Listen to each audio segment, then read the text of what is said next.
माझा छोटा मित्र विशाल, थोडं सांगायचं म्हणजे बघा, गायन कला आणि गायन कला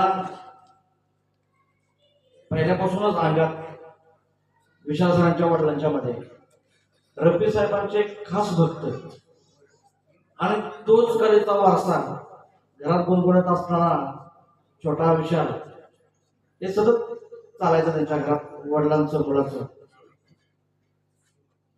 दरम्यानच्या काळामध्ये साताऱ्यात बरेच कार्यक्रम होत असतात, होऊ लागलेले आहेत.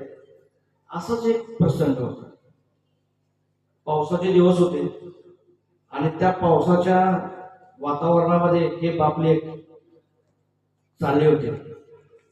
अशाच वेळेस एका ठिकाणून गाण्याचे बोल कानावर आले.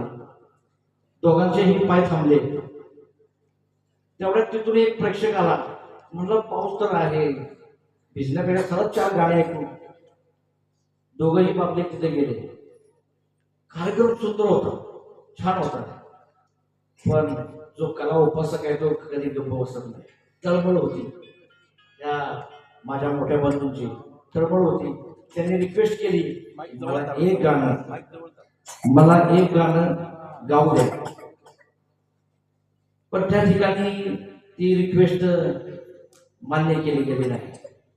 वडिलांचा तो रडलेला चेहरा किंवा मनाला वाटलेलं वाईट, या मुलानं एकच शब्द दिला, पप्पा एक दिवस असा येईल की तो कार्यक्रम आपला असेल आणि तो मंच पण आपला असेल.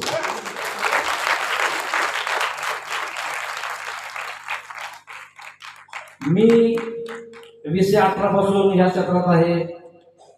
विनय सर हे आमचे सगळे सहकारी मित्र. पण फक्त 1 वर्षात सामाजिक बांधिलकी, वडिलांवरचं प्रेम आणि गायनावरची श्रद्धा ह्या जिद्दीपोटी फक्त 1 वर्षात, जसं 4 जानेवारीला पहिला प्रोग्राम त्याचा झाला आणि 25 आणि आज किती तारीख आहे, 4 जानेवारी, म्हणजे फक्त 1 वर्षाच्या आत एवढा मोठा कार्यक्रम ह्या ठिकाणी घेणं. आणि पप्पांचं आणि त्यांचं जे म्हणणं होतं की असे कितीतरी म्हणजे त्यांची खंत व्यक्त केली की विशाल हे जर माझ्या बाबतीत घडतंय तर ज्यांना गायन कला आवडते, गुणगुणायला आवडतं, असे कितीतरी कलावंत आहेत, ते सुप्त अवस्थेत आहेत, घरी बसून आहेत. मग काय केलं पाहिजे पप्पा? आपण तर गाऊच, पण असे सुप्त कलागुण ज्यांच्यामध्ये दडलेले आहेत असांना सुद्धा आपण मंच देणार आहे.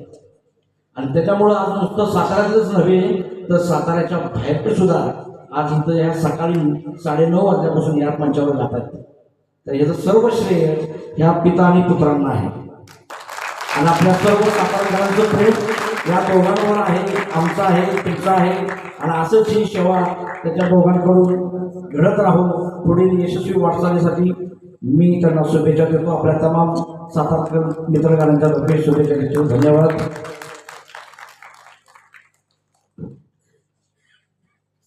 हृदयनाथ सर हे नुसते नावाचे हृदयनाथ नाही आहेत, ते खरंच हृदयाचे, मोठ्या हृदयाचे आहेत. मला त्यांनी पहिलं गाणं 4 जानेवारी 2025ला 1 वर्षापूर्वी बरोबर आजच्याच दिवशी रविवार होता, ऐकलं. मला त्यांनी एक शब्द बोलले, मी तुझ्यात मला बघतो, फक्त तू थांबू नकोस, लहान राहू नकोस, तू खूप मोठा होणार आहेस. त्यांनीच मला खूप मार्गदर्शन केलं आणि तुम्ही पाहताय. त्याचबरोबर Vinay sir, Vinay sir please, Ravija madam, हे दोघं पहिले होते ज्यांनी मला त्यांच्या प्रेक्षक ग्रुपमध्ये ऍड केलं आणि मला गाणं कसं गायचं असतं ते 10 मिनिटात शिकवलं.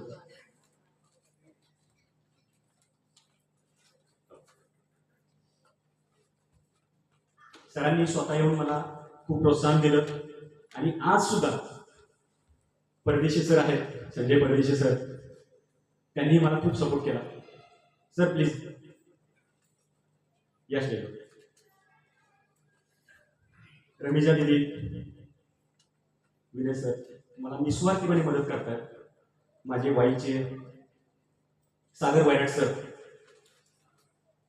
त्यांनी सुद्धा मला खूप सपोर्ट केला.